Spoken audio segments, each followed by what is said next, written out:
You had this story out of Wantagh, New York. Now, you had this particular white supremacist decide to attack a 62-year-old woman and her 17-year-old grandson. They're both black. But I want you to hear what happened in this story. Let's roll that clip. I heard a large crash, like glass breaking. The sound of shattering glass startled neighbors on Bayview Avenue in Wantagh yesterday afternoon.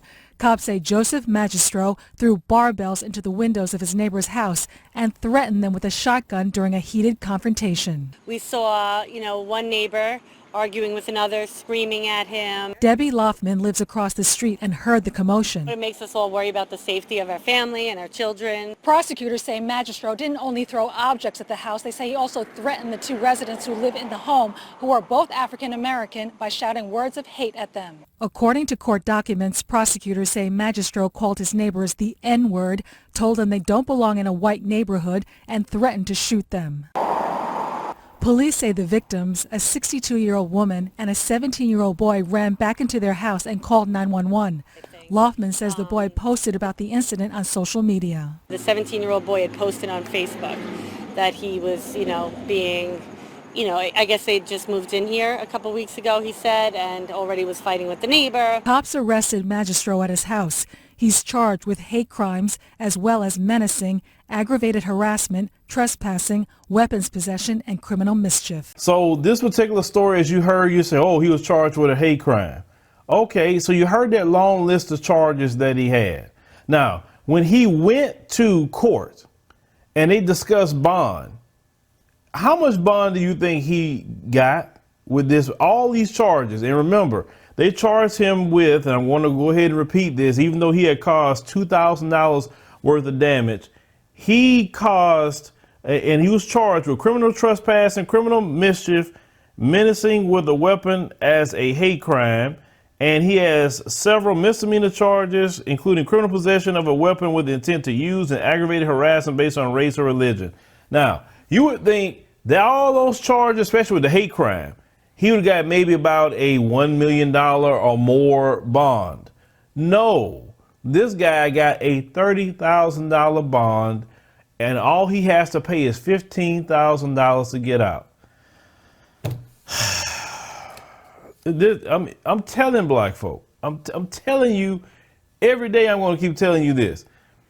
This system do not and will not ever give you any kind of equality or justice. No matter what, you could do whatever you want to do. You could be, I've said this before, you can be Captain Black America if you want and go ahead. That's no problem. I get it. That's what you want to do.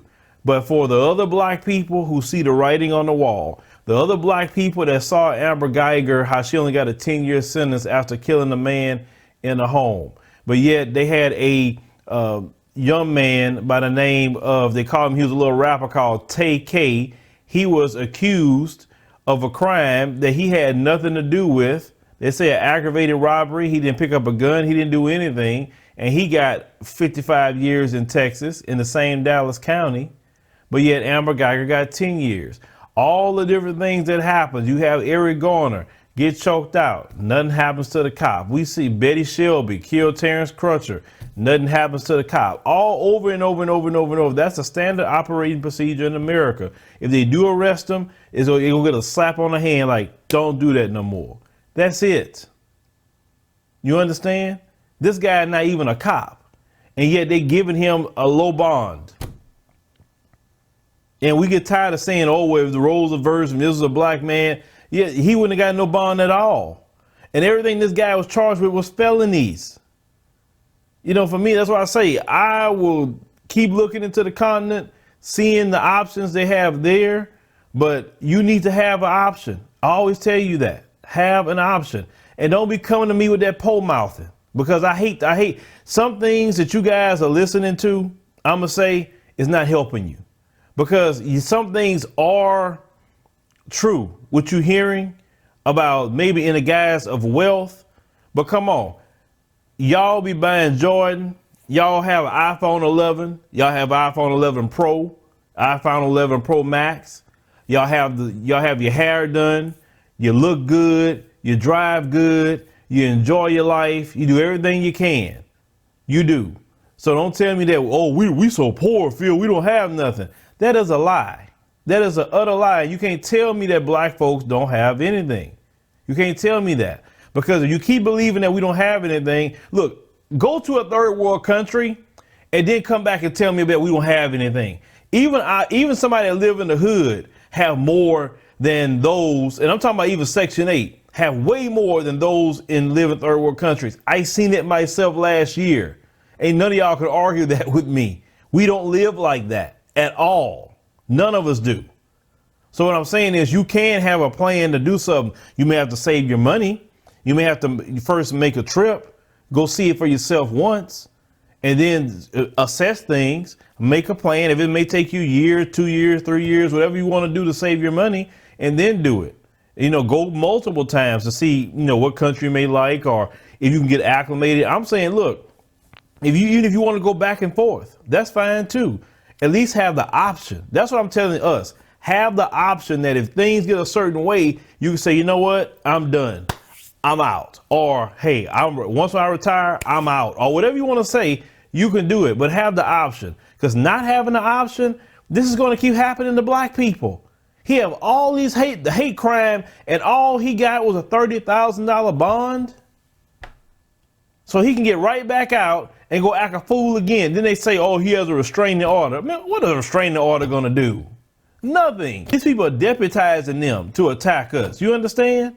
And they're not doing anything to them in the process. I guarantee you, if he'd have did that to other groups outside of us, I guarantee you he would have had a problem. But see, it's okay in America to harm black people, to kill black people, to maim black people. And black people, the one don't get it. We the ones going to run into them and hugging them, as we saw this week. We got to wake up. And like I said, I'm not trying to talk to all y'all about certain things anymore. That was my thought process. I want to reach everybody, but I understand that some of y'all just not going to be saved. I only want to talk to the ones who want it. I don't want to talk to the ones who get it, because it's a waste of time to argue with some of y'all. You want to go down with the ship, go ahead. If you want Amber Geiger to come in your house and kill you while you eating ice cream and then being Captain Black America, go ahead. You do that, brother or sister. Go ahead and do that. In the meantime, to the other black people that get it and seeing this kind of story and seeing how black people constantly being treated, have you an option. But leave me a comment, let me know what you think about this particular story out of New York. And as like you stated, it's not the South. They always try to say, oh, the South is so racist. Look, Malcolm X said anything south of Canada is the South.